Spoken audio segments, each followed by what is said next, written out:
A great friend of mine, Pastor D.W. Tolbert from New Hope Baptist Church, to lead us in prayer, followed by the Pledge of Allegiance. Anyone that wishes to join us in prayer, please do. And again, if you wish to join us in the Pledge of Allegiance, please do. So, Pastor?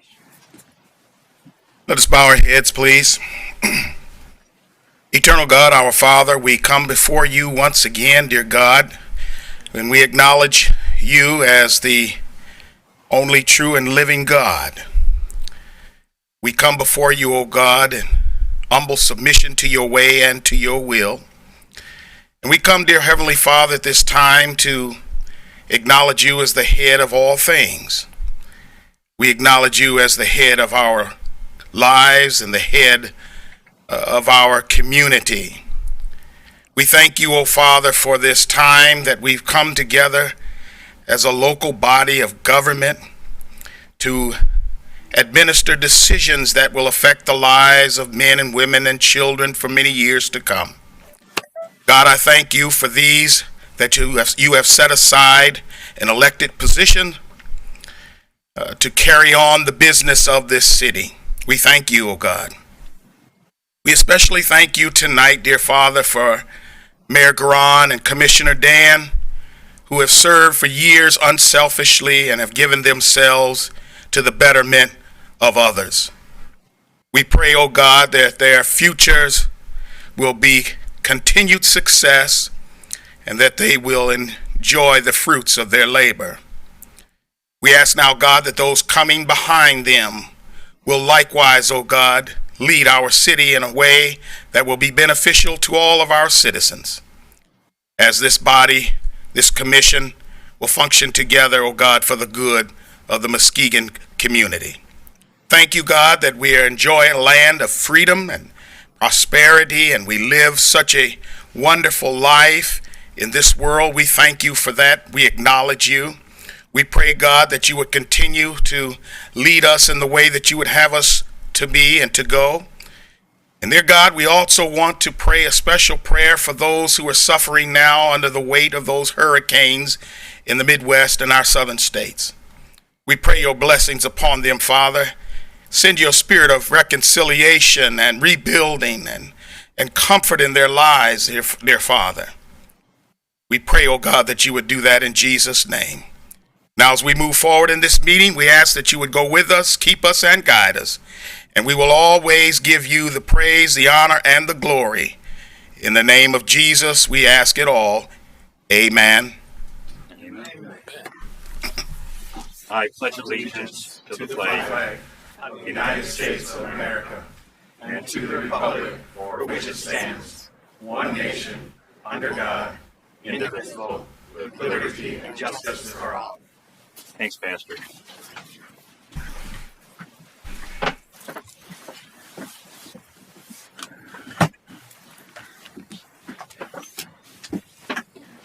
May I have the roll call, please? Commissioner German? Here. Commissioner Renza-Masibiga? Here. Commissioner Emery? Here. Commissioner Johnson? Here. Mayor Gulrin? Here. Vice Mayor Hood? Here. Commissioner Ramsey? Here. Here. First item up under honors, awards, and presentation is the Lakeshore Art Festival Sustainability Award. And we'll be speaking on this evening.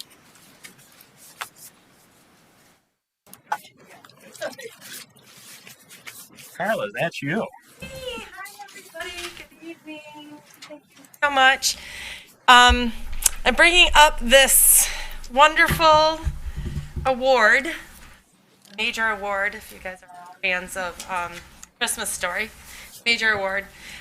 This was honored for the Lakeshore Art Festival this year, which is now an event of the city. So this was brought to us by the Pure Michigan Governor's Conference on Tourism.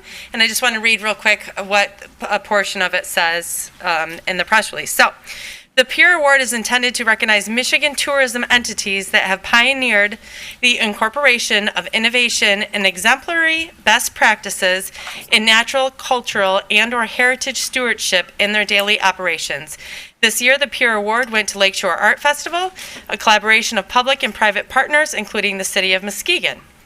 Lakeshore Art Festival is centered around positive social, economic, and environmental impacts that complement the revitalization of Muskegon as a tourist attraction and a great place to live, work, and play. This collaboration was a conscious effort to help revitalize the downtown Muskegon through investment, environmental stewardship, supporting the arts and tourism.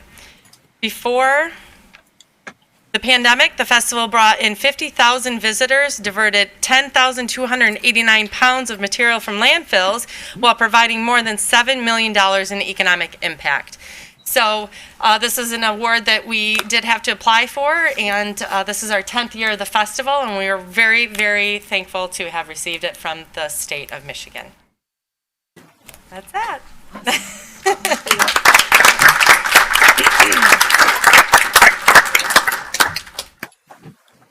You have to give that back, Commissioner Ramsey. Nope, it's mine now. She gave it to me. Very nice, very nice. Thank you so much, Carla. And up next are the representatives of the Boy Scouts. And if the spokesperson could just give your name and address and troop representation. Okay, good evening. Into the mic. Here you are. My name is David Paulson, 1426 Winchester. First, I'd like to thank my Ward 4 Commissioner, Teresa, for helping arrange a spot on the agenda tonight. I'm the Scoutmaster of Scouts BSA Troop 1053, our troop for girls, founded in 2019, as well as the Assistant Scoutmaster of our partner troop, Scouts BSA Troop 1053, our Boy Scout troop, which celebrated 70 years this year. Following the terrorist attacks of September 11, 2001, the anniversary of that event has been remembered and recognized each year beginning in 2002 with an event at the Gerald R. Ford Presidential Museum in Grand Rapids known as the 9/11 Salute. Last year, due to the pandemic, the Ford Presidential Museum, which is a federally run facility, allowed only a skeleton crew on site to perform the 9/11 Salute, while scouts and others were invited to participate remotely. In this circumstance, the LST 393 Museum here in Muskegon stepped forward to host a similar style 9/11 salute on the top deck of the ship, where there's a constant breeze and social distancing was easy to accomplish. The same consortium of community partners organizing the 9/11 salutes, businesses, nonprofits, first responders, and the Michigan Crossroads Council of Boy Scouts of America again incorporated planning for the 20th anniversary event at LST 393 in Muskegon this year, along with the other original locations in Traverse City and the Ford Presidential Museum, as mentioned in Grand Rapids, which this year was nearly back to its pre-pandemic format.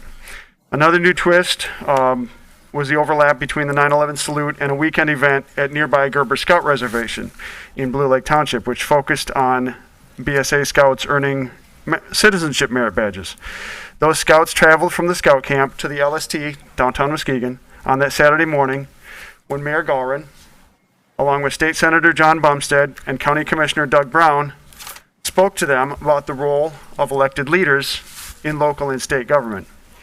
When we formally kicked off the 9/11 salute on the top deck of the ship that afternoon, Mayor Gallren led the lineup of local officials who gave remarks befitting that occasion, the 20th anniversary. Today, we would like to ask Mayor Gallren to step forward so that we may present him with a certificate of appreciation for his time and efforts that day. Here to help present that certificate is the top elected youth leader, the senior patrol leader of Scouts BSA Troop 1053, Eagle Scout Ansel Hartman. A couple local tie-ins for Ansel. He recently earned the rank of Eagle Scout, and as part of that journey, his Eagle Scout service project that he led benefited LST 393, downtown Muskegon. It was a design and construction of long storage boxes for the top deck of the ship to hold their many flags when not in use. So if you're touring there next summer, look for him. And he happens to live just up the street from Commissioner Emery. The frame certificate that Ansel is holding includes at the top the custom embroidered Michigan Crossroads Council shoulder patch created for the 20th anniversary 9/11 event and reads as follows. In appreciation and support of the Community Day of Remembrance and Scout Salute, presented to Stephen J. Gallren, September 11th, 2021. Signed, Donald D. Shepard Jr., Scout Executive and CEO, Lori Champion, Council President, and Timothy Ecola, Council Commissioner. And now, as Ansel presents Mayor Gowron with his certificate, please join me in thanking the mayor with a warm round of applause.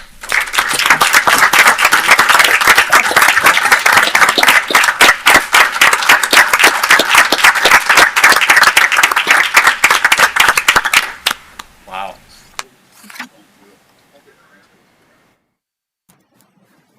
Lastly, we would like to extend to Mayor-elect Ken Johnson an invitation to represent the city of Muskegon at the 2022 9/11 salute at LST 393. It would be my honor. Okay, Be there. thank you. Scouts Scout's honor.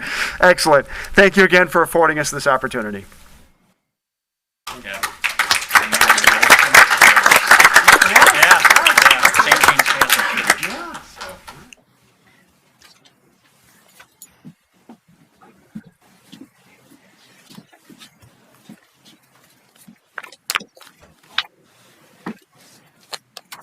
I don't think I can fit in my uniform anymore. That's wonderful. That's wonderful. At this time, we like to invite public comment on any agenda item. Each individual is invited up and allotted 3 minutes of comment time. We just ask for your name and your address. We do not engage in debate or discussion at this time. However, on any potential discussion on any of these items, your comments are certainly taken under consideration. And if need be, moving forward, we want to put you in contact with appropriate staff members or one of your elected officials. We had one item removed from the agenda regarding the Parkland and the marina. However, I know that we did have individuals here specifically to speak on that item, and so we will allow comment on that removed item. So at this time, if there is anyone that would like to speak on any of the agenda items, including the removed item, please feel free to come forward. I'm going to check for. Okay.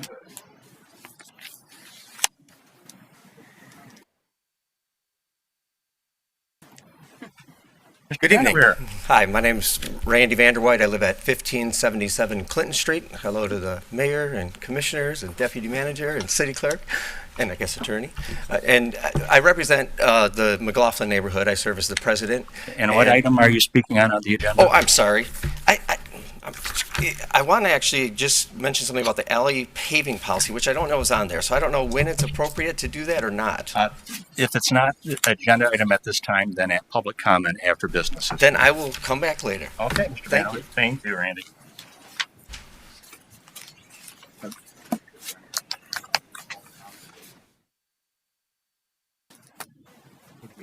Oh, any agenda. Any.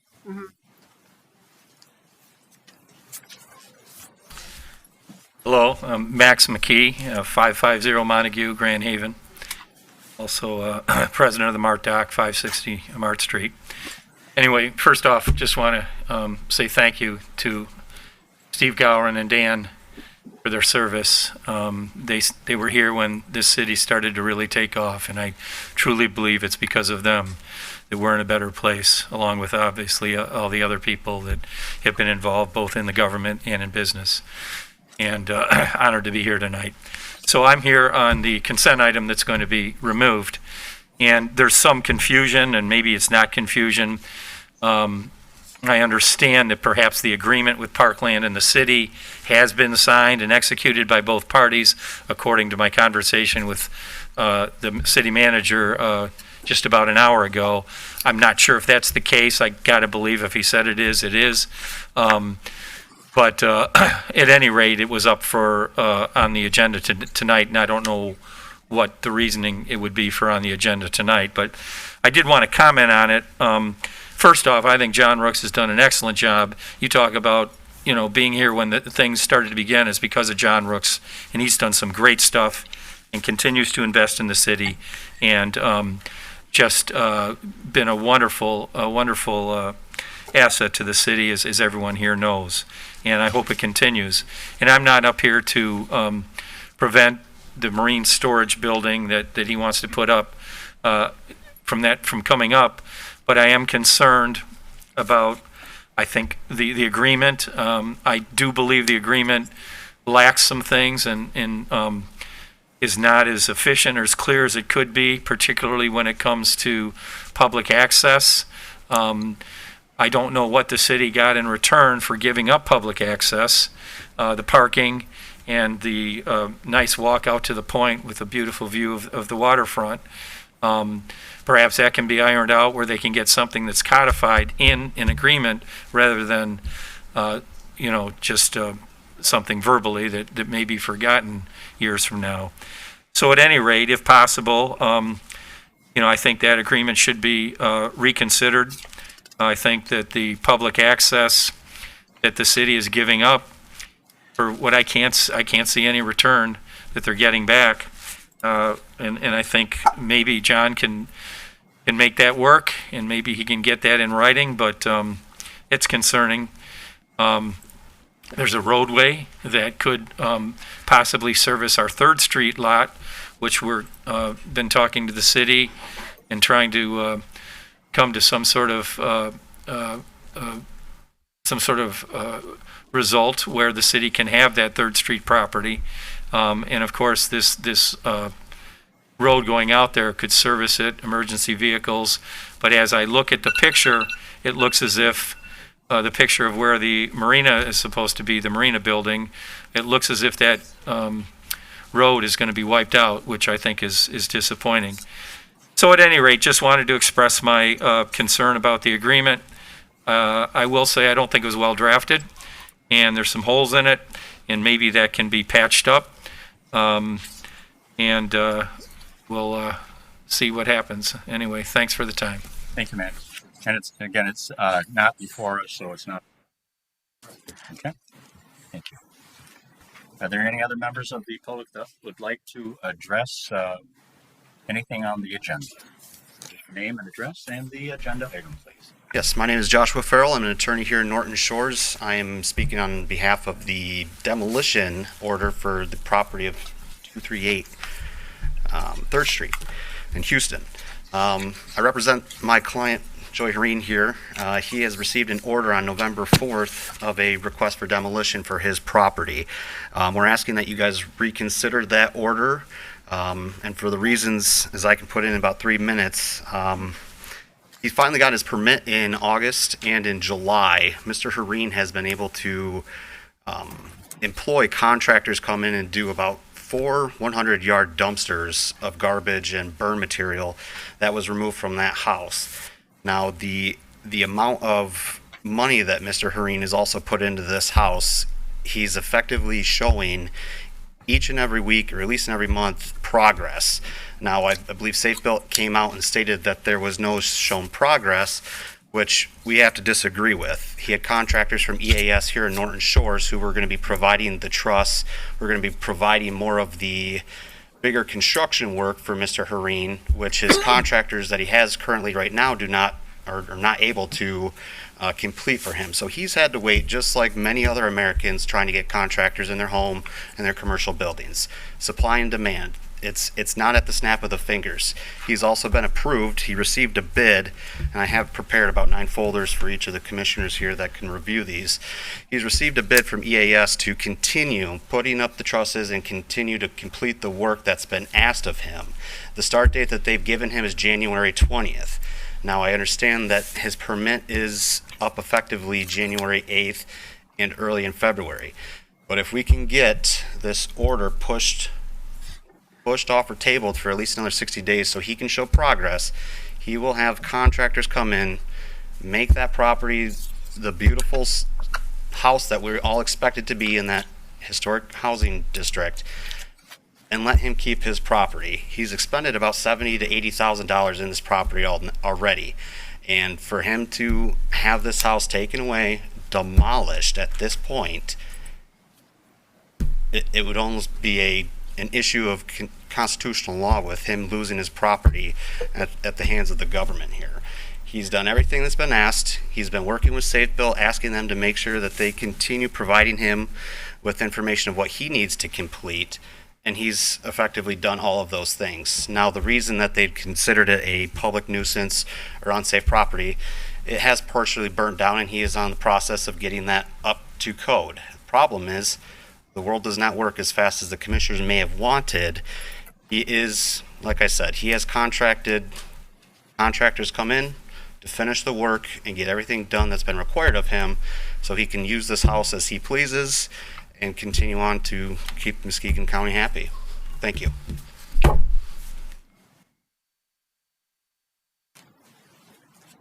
Are there any other members of the public that would like to address the commission on any one of the agenda items?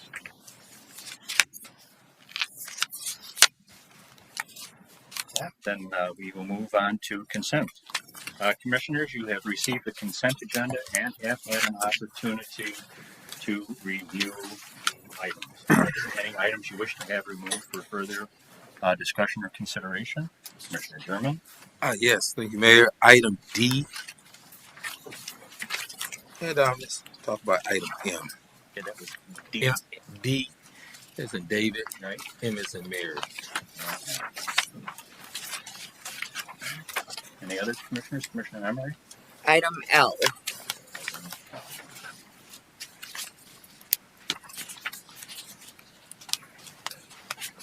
Commissioner Johnson? If there are no others, I move to approve the consent agenda minus items D, M, and L. Support. Then moved by Commissioner Johnson, supported by the Vice Mayor to approve the consent agenda as presented, minus item D, as in David, L as in Larry, and M as in Mary.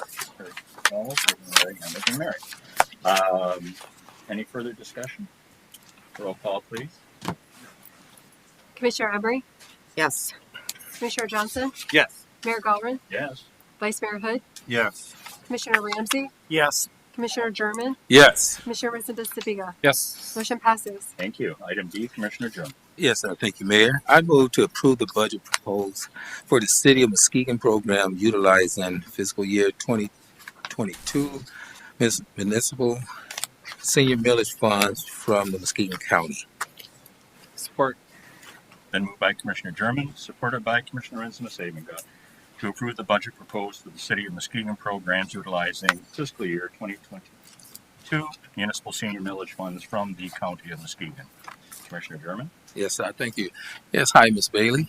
Good evening. If you can just kind of give us a report on this fund, and I do have questions from the community when applying for these funds, and if you can just kind of explain the difference in the use of how these senior millage funds are used opposed to the CDBG block grant funding, because they kind of get those two confused.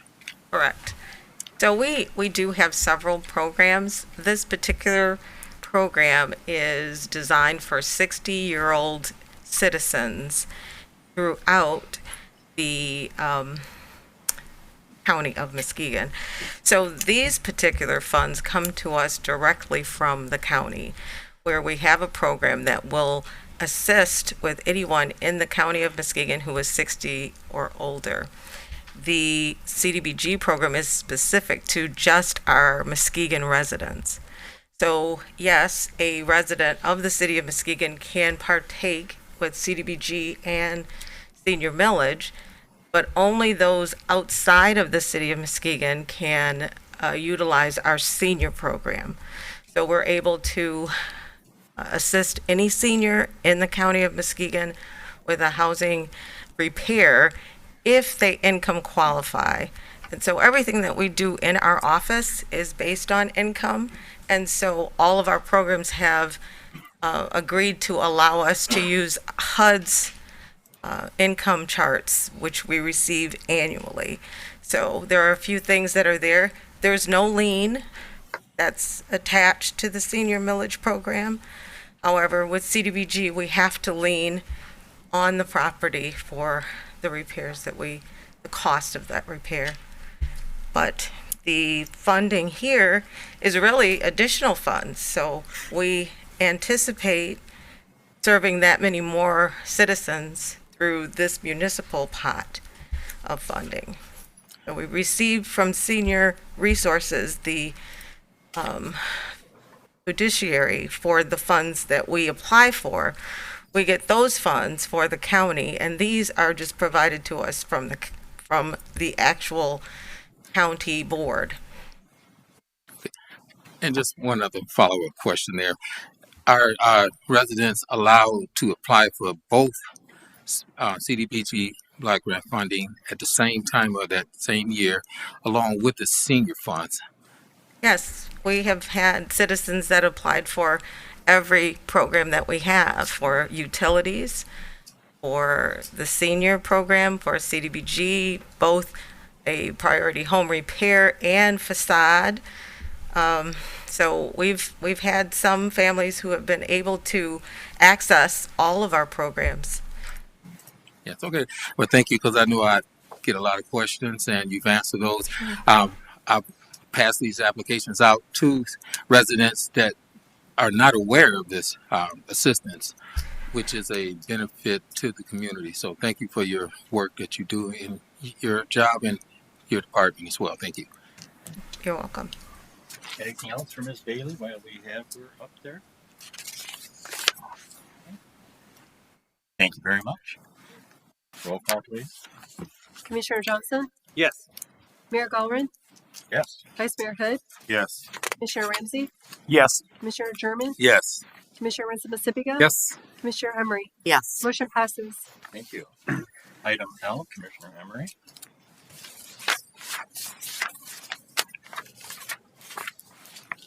Trying to find myself here. Okay. I move authorize the purchase of 3 vending machines for Mercy Health Arena at the combined cost not to exceed $25,000. Support. Then moved by Commissioner Emery, supported by Commissioner German, to authorize the purchase of 3 vending machines for Mercy Health Arena at a combined cost not to exceed $25,000. Commissioner Emery. I just wondered if we looked into renting or having a company come in and do them. I know I've heard of people that own the vending machines and keep them stocked. And did we look into the cost effectiveness of all of that? I'm not sure. I wasn't involved. I don't know if finance can help with that. I did ask Frank. I could answer. Mr. Grant, good evening, sir. Good evening. Frank and I discussed the option of renting. With the option of renting, we would get a very small percentage of the revenue. So we thought it would be better for us to get the lion's share or all of it.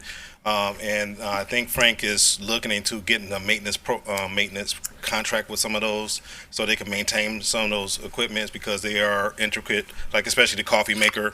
So we don't want to have our workers maintaining that equipment. So we just felt that it would be a better bang for the buck if we owned the equipment. We'll recover the cost a lot faster. Okay. Did you look at the length of time that it would take for us to recover? Well, most of the we have some vending machines around the city, and I think we only get 10%. So if we buy it, we'll probably get more 70%, 80% profit on the product. So we'll probably recover our costs within 2 or 3 years. That's what we're projecting, versus just renting and only get a percentage of it over a long period of time. Thank you. Okay. Any other questions? Anything else for Mr. Grant? Okay, thank you very kindly. Roll call, please. Mayor Gallren, Yes. Vice Mayor Hood, Yes. Commissioner Ramsey, Yes. Commissioner German, Yes. Commissioner Winston-Pacifica, Yes. Commissioner Emery, Yes. Commissioner Johnson. Yes. Motion passes. Item M, Commissioner German. Okay. I move to authorize the city manager to sign agreement and complete the transaction upon successful completion of the due diligence, and thereafter return to the city commission for final approval of transaction prior to closing. This, and that's with the CSXT purchase agreement. Support. Been moved by Commissioner German, and the support came from Commissioner Rensma Saving God to authorize the city manager to sign the agreement and complete the transaction upon successful completion of due diligence and thereafter to return to the city commission for final approval of transaction prior to closing, and this referencing the CSXD purchase agreement. Commissioner German. Oh, yes, thank you. I know we had some discussion on this yesterday, and I don't know if Deputy Manager will be in a spot to just kind of enlighten the public of what's going on with this transaction. Sure. Sure. So this is in reference to a railroad spur that begins around the old YMCA building right at Shoreline and Western Avenue and heads west along the lakeshore to approximately the Cottage Grove JC's boat launch. And this is a rail line that hasn't been used much, certainly hasn't had active traffic on it. It's really just been used to store rail cars over the past number of years. And its presence is inhibiting development along the shoreline. And so we have been talking with the railroad for at least a couple of years, probably longer. I think it was before COVID that we even started those conversations to see what could be done, and to see if we could purchase the rail line. And so we've been through a lengthy process with various attorneys for them and for us to negotiate a transaction. And it sounds like it's very rare that railroads agree to give up these lines. And so we feel quite happy until that we've gotten this far. So the agreement is for approximately $1.6 million to purchase the entire length of this spur. And it's a program that railroads use where the rail line will be abandoned. They will remove all of their equipment, the rails, the ties, and all those kinds of things. And then the land can be used for trails. Thank you. And you mentioned also development, and that's kind of been a hold up with development within that area, the Sappy and all of that area. Yes. As well. And I think, most of us that's been on this commission definitely want to see that area, develop. I don't know whose area is that. Is that your? Yeah. A lot of it's mine. Yeah, Yes. Commissioner Emmons' area, ward over there. So thank you for that. Sure. Very good. Any other comments, observations on this? It's been a long time coming, and thanks for the diligence and focus by City Manager Peterson. We've gotten to this point where it's been a dream for many, many years to see that removal and that abandonment. And I'm heartily excited, especially Commissioner Johnson and I know about parked railroad cars beneath the bedroom windows of many of our neighbors along Lakeshore Drive, and how unappealing that is. So I know that our neighbors in our immediate neighborhood at NIMS will be very excited. I know that property owners and business owners and developers will like to see this impediment removed so that we can begin seeing new fun stuff going on within the city and an enhancement to our own trail system. Commissioner Johnson, I believe here is going up. Indeed, here, and well said, Mr. Mayor. I just wanted to bring to the Commission's attention that the motion has evolved since last night, where we discussed during a work session it was going to be approved, the signature of the agreement and then transaction or completion of the agreement once due diligence is done. We're now breaking that up, or at least that's part of the current motion, is that we're approving with this motion the signature of the agreement and proceeding with due diligence, and then subsequently management will return to us for final approval to close and complete the transaction. And so that gives us more time to kind of finalize some of the ancillary aspects of this, the various different access agreements and the fee structure and other consideration that may be given by adjoining property owners. So just a heads up or update on how that's evolved since last night. Very good. Thank you, sir. Anything else, commissioners? Roll call, please. Vice Mayor Hood, Yes. Commissioner Ramsey, Yes. Commissioner German, Yes. Pacifica, Yes. Commissioner Emery, Yes. Commissioner Johnson, Yes. Mayor Gallred. Yes. Motion passes. Thank you. That brings us to public hearings. Item A, please. May we have this read out?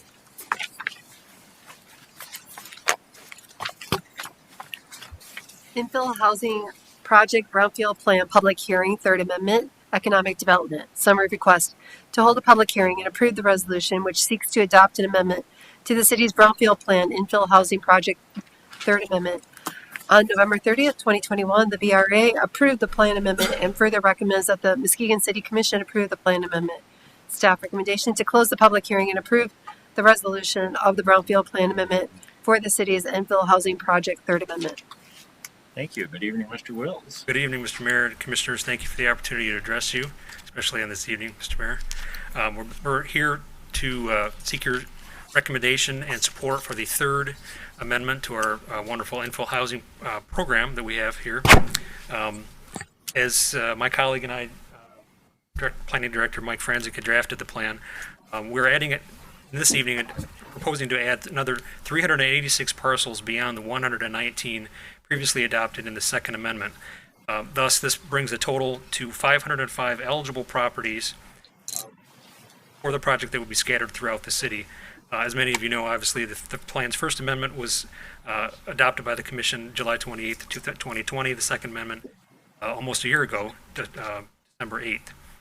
The plan seeks to modify the plan by adding all the government-owned city and land bank properties, residential properties within the city. And so including all these properties within the plan facilitates the development of infill housing on eligible properties. And certainly the redevelopment of the underutilized properties does promote economic growth that we're all seeing across the city. So the 505 total properties would be split, creating up to 633 new homes. And what has not changed within this plan, as it relates to the redevelopment projects of the infill housing, the rehab of existing homes, as well as two separate mixed-use developments, former Catholic Charities and 881st projects. The total developers' reimbursement costs are approximately $14.5 million. The estimated total capital investment is about $153.5 million. Eligible activities would include seller concessions, demolition, public infrastructure, as well as the brownfield plan preparation and development along with contingency 5% interest. The plan does not exceed 30 years. It just depends on the pace of development interest in the plan.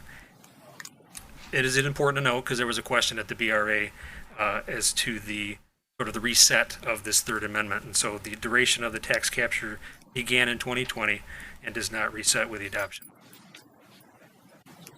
Important to note that. If there's any specific questions, I know Mike could address developer relations we had necessitate. Any question for Mr. Wills at this point? Commissioner German? Yes, Mr. Wilkes, thank you. If I heard you correctly, you say you're adding about 300 plus parcels to this project plan, and that would give a total of about 500 and some parcels throughout the city of Muskegon. And as to how, and you can explain this to me, how they would all qualify for this brownfield development plan, or some may not. What would make them eligible to? For the Mike. So once this is adopted, every parcel would be eligible to be in the brownfield. What we're finding is, we're working with developers. They're giving us a list of lots that they would like to develop on. Then we need to come back and amend this plan to get these in here. Well, that could keep going on indefinitely, especially since we're finding some issues with clearing title. So once a developer picks his lots, we've got to do our due diligence and make sure that the lot has clear title, and then they can move ahead and build on it. So for this third amendment, we were going to include maybe 50 to 100 parcels, but we said that may be a little foolish because we're just going to keep coming back here every few months when a developer finds out there's either not clear title or they don't want that lot anymore, they want a different lot. So we figured the goal in the city is to develop these buildable lots, so why not just include them all? So this includes all buildable lots that are owned by the city and the county, and that way we do not have to come back here every single time we want to add one in. Now, yeah, we added over 300 parcels and now there's 505. Very doubtful we'll build on all 505 parcels over the next 30 years. That'd be great if we could. I think we'll probably fall a little bit short, but it will prevent us from having to come back and modify the plan consistently. Okay. And one last question as well. Okay, and I know one of the hot topics would probably be from you, well, with citizens is this form-based code and all of that stuff. How does this apply? Does this apply with form-based code or anything like that with this brownfield agreement? No, it doesn't matter what the zoning is. They're all eligible to be built on. If a property is zoned for single-family homes, it can be built on. If it was rezoned to form-based code in the future, it could still be built on. Okay. It may be able to be split more times if it's got form-based code because there's more density. But this is not going to establish any form-based code districts. Yeah. Okay. Thank you, Mr. Francis. Anything else for Mr. Franzik or Mr. Wills when we have them in front of us? Commissioner Johnson. Thank you, Mr. Mayor. Just wondering if we've received any input from residents or other taxing jurisdictions or entities, any input, feedback, opposition, anything like that been received? I have not heard, but Pete was in charge. Jurisdictions were noticed. Okay, they've all been notified. Nothing received back. Okay. Cool. Thank you for confirming. Very good. Are there any members of the public that would like to address the issue of the infill housing project brownfield plan for this public hearing of the Third Amendment? If not, I'd entertain a motion to close the public hearing. I move to close the public hearing and approve the resolution of the brownfield plan amendment for the city's infill housing project Third Amendment. Support. Been moved by Commissioner Savinga, supported by the Vice Mayor, to close the public hearing and approve the resolution of the brownfield plan amendment for the city's infill housing project Third Amendment. Any closing observations, questions before we go to vote? Roll call, please. Commissioner Ramsey, Yes. Commissioner German, Yes. Commissioner Rizza-Pacifica, Yes. Commissioner Emery, Yes. Commissioner Johnson, Yes. Mayor Goldman, Yes. Vice Mayor Hood. Yes. Motion passes. Thank you. Public hearings, item B, please. May we have this read? Lakeside Corridor Improvement Authority Development and TIF Plan Public Hearing Development Services. Summary request. The Lakeside Corridor Improvement Authority has reviewed and approved the development and TIF financing plan, which must also be approved by the local unit of government. Staff recommendation to close the public hearing and approve the Lakeside Corridor Improvement Authority Development and TIF financing plan as presented. Good evening, Mr. Eckholm. Good evening, Mayor and Commission. How are we doing tonight? I really quickly wanted to run through some of the details here and kind of a timeline. So as you know, late last year, the City Commission approved a business improvement district that was requested by the Lakeside District group that had previously operated there for many years. That bid is designed to be temporary until such time as a Corridor Improvement Authority TIF district can collect enough TIF revenues to do the fairly limited scope of programming that they're interested in doing. It's really based around marketing and accessibility to the business district, particularly sidewalk, snow removal, and some other things of that nature. Over the course of time, as the TIF grows, the board has discussed, the CIA board / bid board has discussed either implementing more programming, more robust programming that you see in many DDAs around the state, or to issue a pass-through back to the taxing jurisdictions. That's a decision that they'll probably make at a later time. But you will note that there's a lot of programming included in this development plan, simply because the state requires in the recodified TIF Act of 2018 that any activities with those TIF dollars have to be included in your development plan, and there's a process oriented with amending that plan, so it's better to include any possible projects over the course of years. Total costs over the course of years exceed $1 million. You'll note in the TIF table that over the 30-year TIF plan, the anticipated TIF capture is about $1.34 million, with an estimated annualized average increase of taxable values of about 1.5%. I did work with the city treasurer's office on that number, and they felt that that was a reasonably conservative number and realistic. So, assuming that it's approved here tonight, it gets sent along, I believe, to the Secretary of State, and then will be enforced for this coming taxable year. Okay, thank you. Questions for Mr. Eckholm from the commission? It's been a long haul and much work on this topic. Yeah, I think it's a good testament of what community groups and city staff can do together. I mean, a development and TIF plan from a third-party planning agency would have run them $10,000 to $15,000, and doing that in-house helped them save some of their initial bid funds, and now they're using them to clear the sidewalk. So we're happy with that. Okay. Are there any members of the public that would like to address this issue under public hearings for the Lakeside Corridor Improvement Authority Development and TIF plan? If not, I'll entertain a motion to close the public hearing and move forward. Commissioner Johnson. I move to close the public hearing and approve the Lakeside Corridor Improvement Authority Development and TIF financing plan as presented. Support. Been moved by Commissioner Johnson and supported by Commissioner Rensma-Savinga to close the public hearing and approve the Lakeside Corridor Improvement Authority Development and TIF finance planning as presented. Any closing questions or observations before we go to vote? Roll call, please. Commissioner German, Yes. Commissioner Rensma-Savinga, Yes. Commissioner Emery, Yes. Commissioner Johnson, Yes. Mayor Gallagher, Yes. Vice Mayor Hood, Yes. Commissioner Ramsey. Yes. Motion passes. Thank you. Under new business, item A, do we have this read out, please? Housing Board of Appeals demolition 238 Houston Public Safety. Summary request to concur with the Housing Board of Appeals recommendation to demolish 238 Houston. Staff recommendation. Staff recommends that the City Commission concur with the Housing Board of Appeals recommendation to demolish 238 Houston, and also recommends approval from the City Commission to accept bids on the demolition. Thank you. May we have staff report on this, please?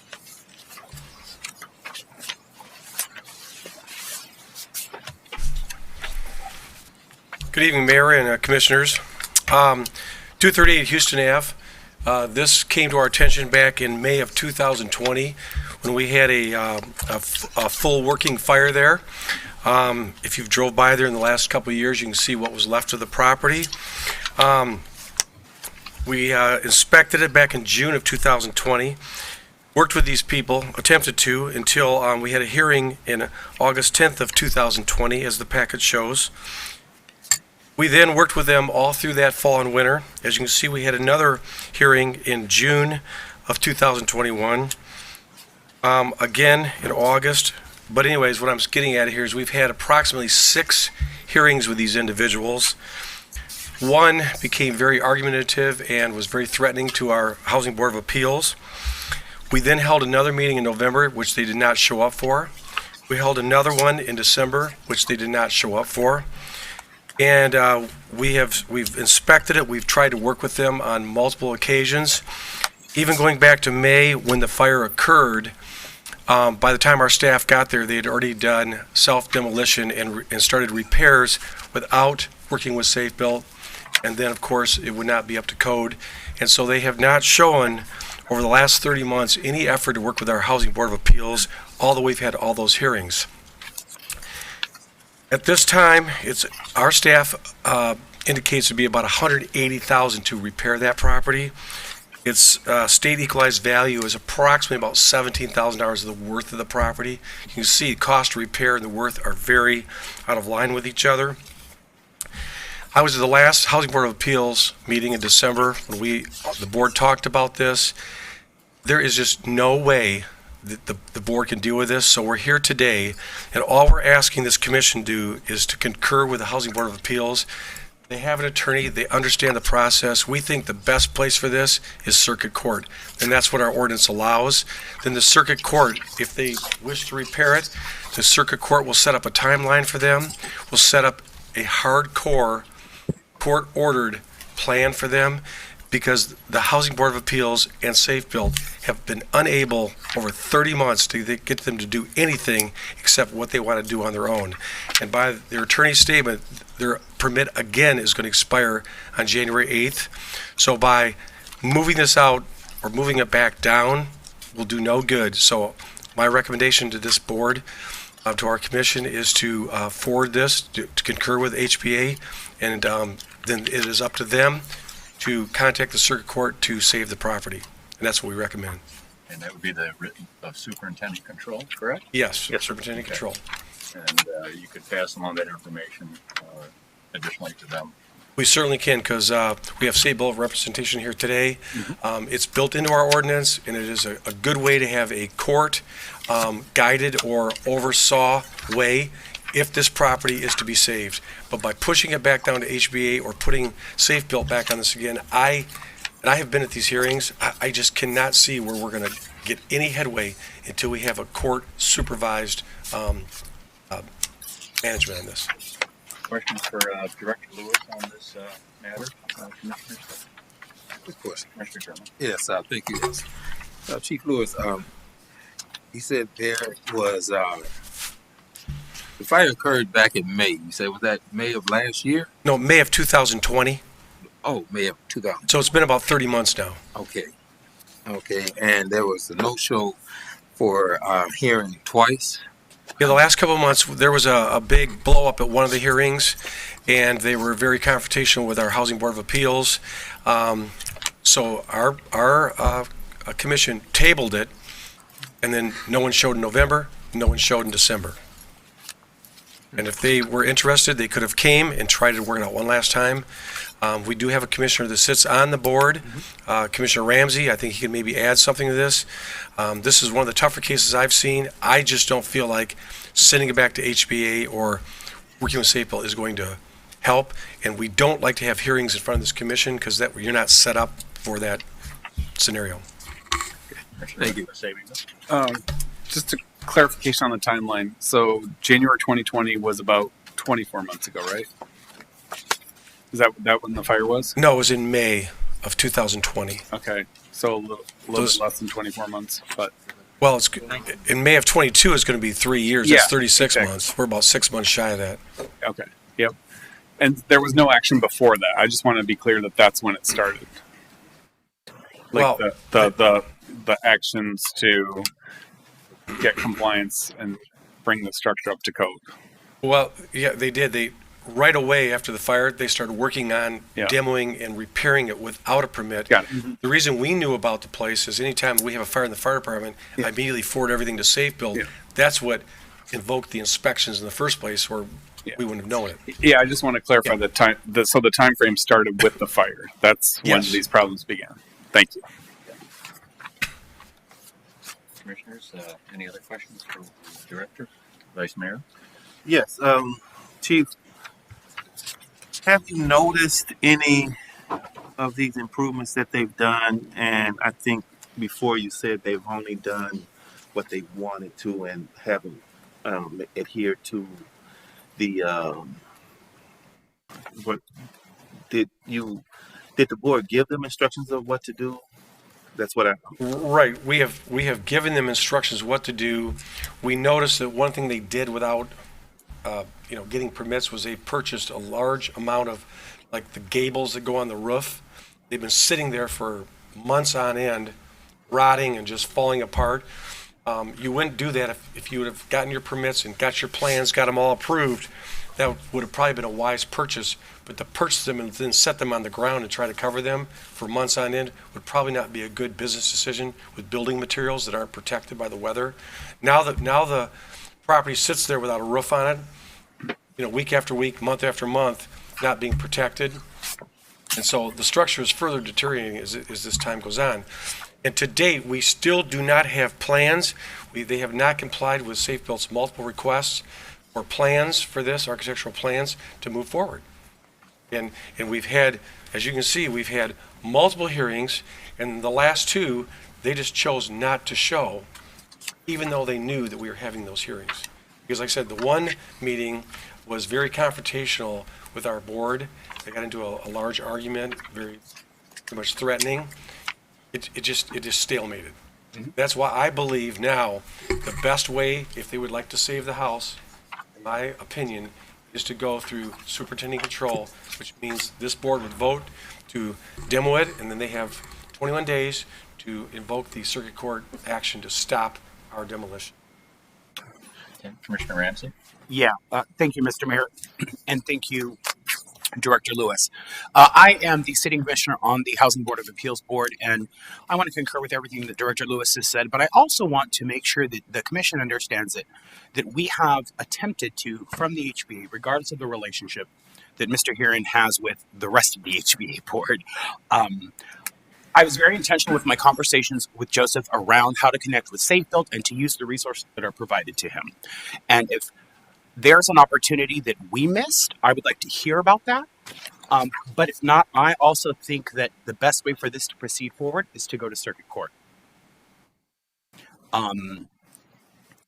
This has been a labored process on both sides, right? And that's okay, because fire is a huge, huge, huge thing. And I just want to make sure that the owner of the property has every opportunity they have to do what they want and feel they need to do, regardless of cost and value of the building and the space and all those things. If this is Joseph's dream as the soap dude to have a soap store at 238 Houston, I want us to support that as a city. I think that's an awesome opportunity, but it is no longer within the hands of the HBA to be able to move this forward. And if Blake needs to say something to either contest or agree with that, I would support hearing that as well. But I think that as we move forward, that it can no longer be decided in that room with us, and that we need to make sure that it is taken up so that those with the expertise and the know-how can help us come to a resolution of the situation. So, any other questions for the director? I think at this point we have the full report. We have a report validated by sitting commissioner on the HBA. We've heard from the attorney on this item with material provided, but I would myself concur with the director, and from affirmation by Commissioner Ramsey, that probably the best road forward in order to protect not just the public, but the property owner themselves, is to enter in that writ of superintendent control with the circuit court, so that we have assurances of progress, to be made in the coming weeks. We have 30 months of a process that has not been successfully moved forward. Commissioner Muskegon. Do we need a motion, or what's the process?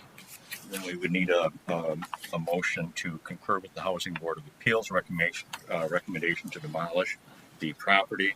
We would vote on that. Then it would be up to the property owner and perhaps legal counsel then to request the writ of superintendent control at the circuit court here in Muskegon County, and enter into an agreement that would set a timeline on the project progress, and meeting agreed upon timelines as set by the court. Commissioner Ramsey and then Commissioner German. Commissioner Ramsey. I would like to make a motion to concur with the Housing Board of Appeals recommendation to demolish 238 Houston. Support. I had a question there first. So we'll just read this through, and then for further, I should have gotten the motion again. So it's been moved by Commissioner Ramsey, and I'm sorry, who was the support from? Commissioner Muskegon, to concur with the Housing Board of Appeals recommendation to demolish 238 Houston, and also recommend approval from the City Commission to accept bids on the demolition. Commissioner German? Yes, just a question for Chief Lewis. If this was to go under superintendent control, working with the courts, and I heard the attorney say that they have invested some, funding into the house. What is the timeline, or do you have any idea? And the working relationship with Safe Bill to help guide them through the process to continue to be successful. If this was to go in front of the circuit court, do the judge put the timeline on for completion of the property, or is that something that the city and Safe Bill does as well? Well, I'm going to default If on. Okay. If I can answer that for you, Commissioner. The city's process, which we would follow in this case, is upon the filing of a writ of superintending control, we would reach out to the property owner's lawyer. We would offer a resolution. Our standard resolution is that they need to deposit an amount of money with the city treasurer equal to the cost to do the demolition. We would negotiate dates by which permits need to be pulled from the city, and we would negotiate the dates that the work needs to be completed. If those are all met, the deposit is returned to the property owner. If they are not met, the city undertakes the demolition and pays the cost of that out of the money that's escrowed. If there's any money left over, it's returned to the property owner. If we cannot negotiate a resolution consistent with that, the city's position in front of the court has been due process has been afforded. The hearing has occurred. The hearing occurred in front of the Housing Board of Appeals. Judge, please order its immediate demolition. And so it imposes on the parties a great desire to get a resolution, because the alternative that the city would ask the judge is, don't you set new dates. Right. Rather, you concur with the Housing Board of Appeals, with the trial court, and order demolition. Thank you. Okay. Mr. Johnson? To follow up on the scenarios there, they have the option to just demo themselves as well. Absolutely. They can just pay to demo it, and if we demo it, that gets put as a lien on the property. Yes. Demolition. Okay. Now, if they pursue the writ of superintendent control and they deposit the demolition funds in escrow and proceed to pull out building permits at the time and whatnot, if there are extenuating circumstances that come up completely outside of their control that prevent them from meeting those target deadlines, can they petition the court to revise that schedule in recognition of those extenuating circumstances? Their counsel would approach us. Here's the reason why the X day deadline isn't realistic. We need additional time. So long as progress is occurring and it's serious and it's a legitimate request, the city's position has always been fine. Our preference, obviously we would prefer to keep the house, but if the house can't be kept, or this property owner isn't willing to keep it, we want to get rid of it. Okay, thank you. And then a question for Dr. Lewis. You mentioned that they hadn't showed up to the November and December meetings. Did they give any communication prior to those meetings about their absence, or was there any follow-up communication explaining their absence, or has there been any communication to your Safe Build between then and now, basically? Is this the... Well, there's been an ongoing, contact with them, so we know their addresses are good and the owners are good. But there was no attempt for them to come to the meetings. Those are public meetings. We had other people coming to the meetings, and it's not uncommon for someone not to show. That's usually tells the board there's no interest in the property. In this case, no one showed in November or December. That's why you see it today before you. They were served properly, like through written notices, but there was no communication. Even, it's been customary before a hearing like today, someone will reach out to Safe Builder or my office. No one has done that either, if they're interested. Because I've stood up here before and asked for it to be pushed back down. This time, no contact. Commissioner Ramsey? Yeah, I just want to go on to say that I think that this is why the option that we have before us, just to kind of concur with what the director is saying, is the best opportunity for the homeowners or for the property owners in this scenario, because it has been a contentious relationship, and that's okay.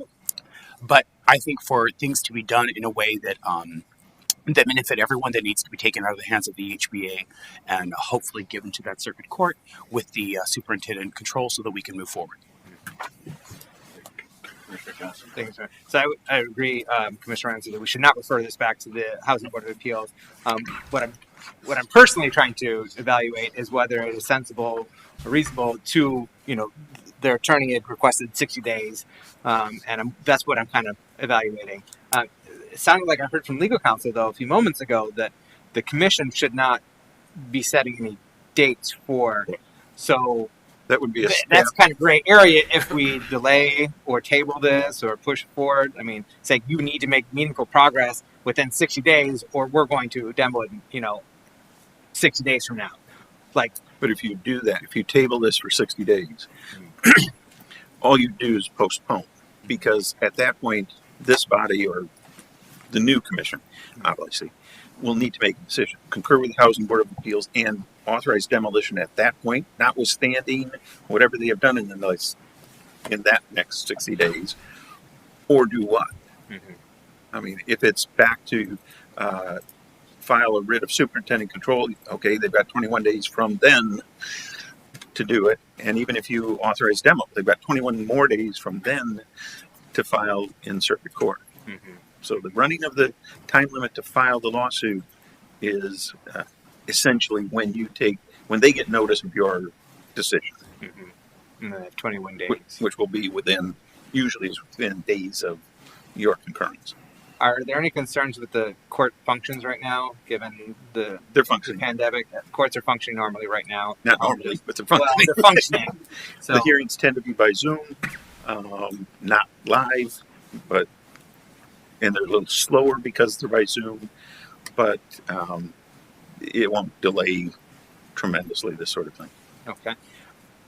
With that process, writ of superintendent control, are there major fees or costs for them to file that? I mean, obviously they're going to have an attorney. Is that a pretty straightforward process with the attorney to file that? And so really the major cost with that process is them putting the payment down in escrow for demolition in the event that they don't follow through. I have no concept of what a financial arrangement the property owner has reached with his lawyer. I know what a number of the other lawyers that we see more often. It is not a significant amount.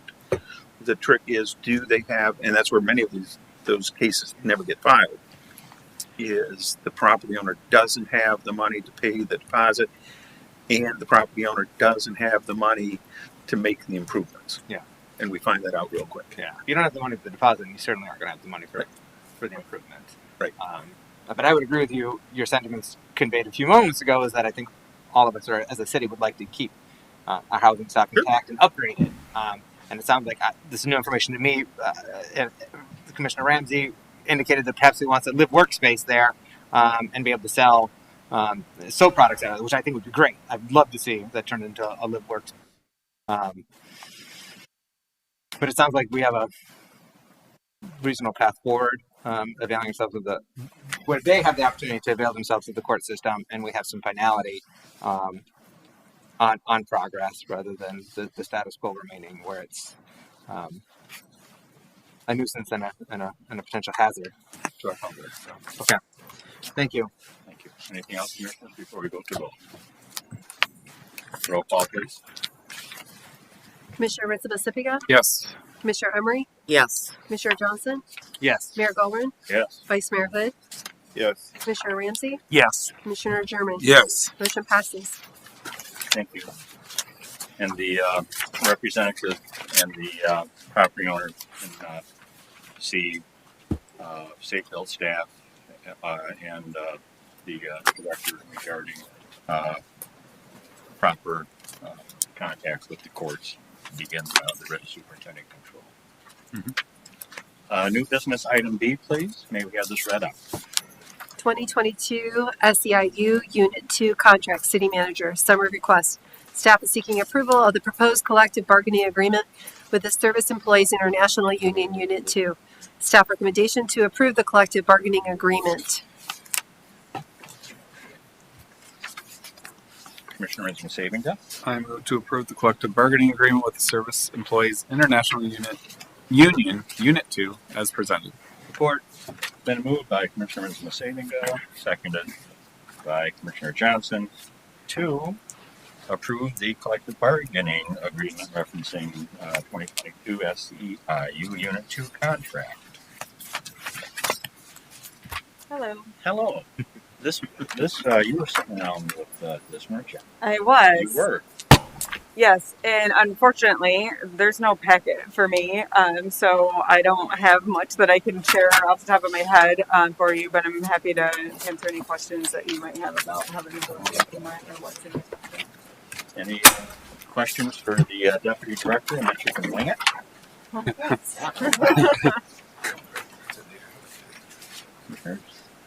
Anything? It's great to see successful negotiation and the sides coming together. Yes, it went very well. Good. Keep our essential services continuing. Very good. Great group of people out there. For sure. I believe your hand was going up, Commissioner. Yes. Deputy manager myself. What is the term of the contract?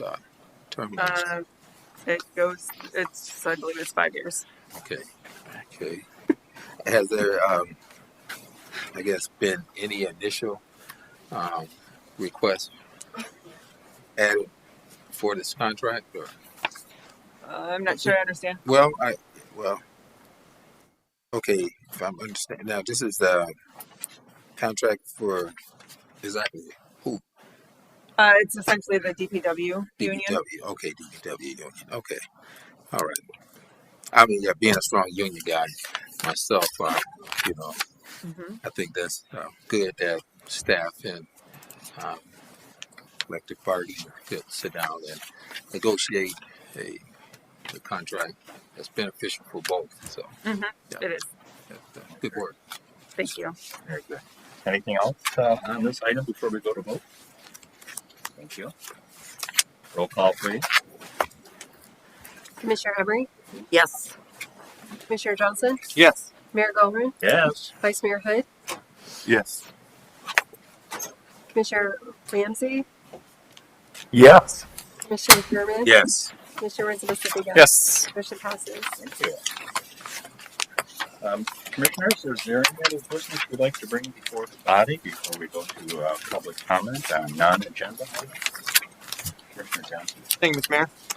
In recognition of Mayor Galrin's decades-long service to our community, I move to name the Dog Beach Boardwalk at Cruzy Park after Stephen J. Galrin, and to invite him to a future ribbon-cutting ceremony when upcoming boardwalk renovations are completed. What if I don't like dogs? You can take mine. Wow. That was a motion, huh? And I supported it. It has been moved by Commissioner Johnson, Mayor-elect of the City of Muskegon, and seconded by Commissioner Emery to affix my name. I'd never, anyway, to the dog park boardwalk, and I get to show up for a picnic. Hopefully a pan of lasagna. What about you? I'll make another pan. Thank you. Any comments, questions? Commissioner German? Oh, yeah, just more of a comment. Working with the mayor these last 10 years and maybe a little bit longer than that, and just working my way up to, becoming an elected official, but, receiving these certificates in the mail as I sat on several committees in the past, and to be able to just serve in the capacity of local government. I know it's been times we, have not always agreed on things, but that's politics. But, I wish you the best, and your service, thank you. And as we all know, this is a service of just temporary basis. It's not an official career, and as time moves on, things change. And also to Commissioner Semiga, for your service and your work, and again, we have not always agreed on things, but, just let you guys know it's nothing personal. And I wish you both, great success. Thank you, Commissioner. Commissioner. I'd just add, I think it's very appropriate that it's the boardwalk because I know you and Sue love to take walks in the evening, and our beach is certainly second to none, and that's a very beautiful place. And I know you'll have many wonderful days and evenings there yet, and we thank you for your service. Yeah, that's pretty sweet. Thank you. Thank you. Roll call, please. Commissioner Johnson, Yes. Mayor Gilman, If I must, yes. Vice Mayor Hood, Yes. Commissioner Ramsey, Yes. Commissioner Sherman, Yes. Commissioner Pacifica, Yes. Commissioner Emery. Absolutely, yes. Motion passes. Well, thank you. Thank you all. Thank you. Is there any other business to bring before the commission before we go to public comment on non-agenda items? Perhaps we'll wait till after public comment. Perhaps Commissioner would like to make any closing statements, and maybe I will too. Okay, that's fine. All right. If there's nothing else, at this time we can go to public comment on non-agenda items. Members of the public are invited forward to make comment on any topic. We just ask for your name and address. You have up to 3 minutes for your comment. We do not engage in debate or deliberation at this time, but at the end, we can certainly put you in front of any of together with any of our staff members who would be in a better position, or stay behind. We can hash things out, move forward. Rand, you know all about this stuff, but come on. Okay, I'm still learning the whole agenda thing, so thank you. Hi, Randy Vanderwhite, 1577 Clinton Street. We've met before. Hello, Mayor. Yes, we have, and commissioners and deputy manager, city clerk, and I also serve as the president for the McLaughlin Neighborhood Association. On behalf of our neighborhood association, thank you, Mayor, for the service you've given to the city, and Dan for representing us as an at-large commissioner. So thank you both for that. What I just wanted to speak to tonight, there is an alley paving policy that's supposed to become effective on January 1st. And first of all, I'm thankful that there's being consideration given to the paving of the alleys. So thank you for that. And the goals that are laid out there, we're in full agreement with. We're thankful that there's a pathway forward. The one thing that I would ask, though, is that before this does become effective, that there might, a lot of the impetus is, or ominous is put on a block captain, so someone who would represent that area of the alley to be the person to go out and to drum up support for the paving, and then actually be the person to collect the $300 per parcel along those alleys. And I just think with a neighborhood like the McLaughlin neighborhood, which is a high rental area, we often struggle already with a lot of our landlords being willing to invest in the property itself, the house, and then to ask them to then put money as well into an alley could be a bit of a challenge, as well as I know that one of our neighbors or residents, has tried to go on and speak to one of the landlords about the property that they have at his business, and, was not received warmly at all by that landlord. So I think in some ways it also puts property owners, residents in a potentially bad spot in terms of interacting. So I know that the city is receiving a lot of the American Relief Plan Act dollars. So you're in a very unique situation right now with having funds. And I guess I would just like to challenge the city to consider using some of those funds to pave our existing alleys to meet the goals and the benefits that are laid out in here. So that's what I would like to say tonight. So thank you. As far as like I said, we don't debate or deliberate, but with some of your points that you made, with makeups of the neighborhood and for some of those difficulties, if I might suggest, Leo, would you be willing to take some of this information from Mr. Vanderwhite? Okay, I don't want to speak for. And I did let him know I was going to be here Mr. tonight, Evans, but I will.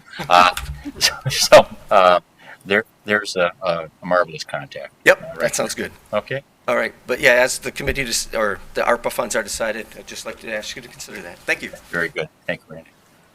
Are there any other members of the public that would like to address the commission before we go home for dinner? I'll say something. Yeah, we just need your name and address and come right to the mic. My name is John Scott. I'm a resident of Muskegon, basically. Trying to figure out. Well, actually, this is my first day here, so I didn't want to, ask for too much or really get too involved in general. But with one of the issues being heard and happened to have known the gentleman who was the homeowner, basically, guys were talking about the demolition, and I'll just say, if you're gonna do something like a demolition, is there really a rush to get the 50 days out of the way?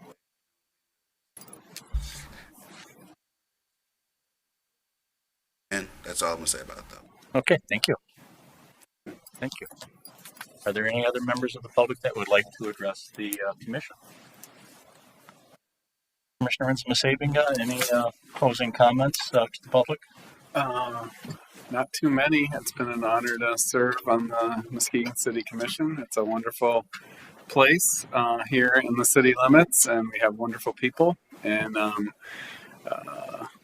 I know there's many people who live in the city, people who work on behalf of the city in various capacities, and they really do care for it, and you can tell. And you can tell in the way that they take care of each other, and they have work to make improvements in this community over the last many decades. And I've been honored to serve, and I look forward to future accomplishments of city government, and also of our residents and those who want to participate in making this a wonderful place for us to live in. So thanks to the commissioners who serve as well, and for being on a body together. It's been a privilege. Thank you. Thank you.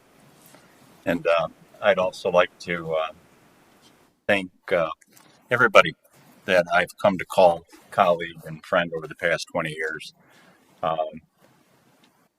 Sometimes you start looking back and you want to start saying things that maybe, are borderline, triumphalism. But there's been a lot of triumph in this city because of the hard work of so many people. Our friends, our neighbors, the neighborhoods, some of the most innovative and talented staff anywhere in the state of Michigan, if not the Great Lakes Basin. When you figure that when I came on board, my soon-to-be 27-year-old son was in kindergarten. We had a dead mall that was to be demoed. We had a massive sandbox, and around the same time we saw a lot of what we would consider our old mine industry starting to suffer and eventually close. But because of the focus and the talents of past managerial administrations, we planned for some of these inevitabilities and continued to be a solvent and well-run, not at risk city. And then something else happened, which was a worldwide recession. And we moved through that. And at the same time, we were able to see continued investment and continued projects come online, even during the recession. Then after the recession, we're still not, as many urban communities are still suffering. But because of good management, because of the resolve of past and current commissions and citizens, we've continued to thrive. And then COVID hit. We've been dealt a lot of whammies out of our control. But damn it, we are a resilient people, we Muskegonites. We're scrappy as hell. And we continue to get to work together. And we continue to be blessed with some of, again, the most innovative, progressive management team members anywhere. And that's just not my gut, and I would always say it from my gut. but from other hats that I've worn and other chairs I've sat in, this is seen, well beyond Muskegon and well beyond Michigan. So my hopes are that we'll continue to work together in all of our capacities the best we possibly can. And there's one other person I want to thank because she happens to be in the audience. She's been with me 20 up to 38 years that I've been sitting on this dais. Thank you very, very much, Susan, for your love and support.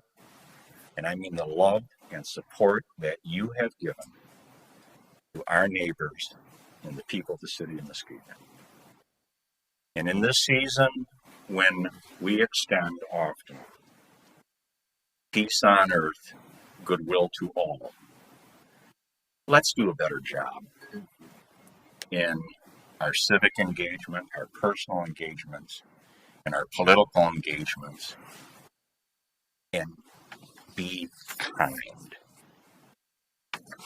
Be nice. Work like hell to do good. And one last thing.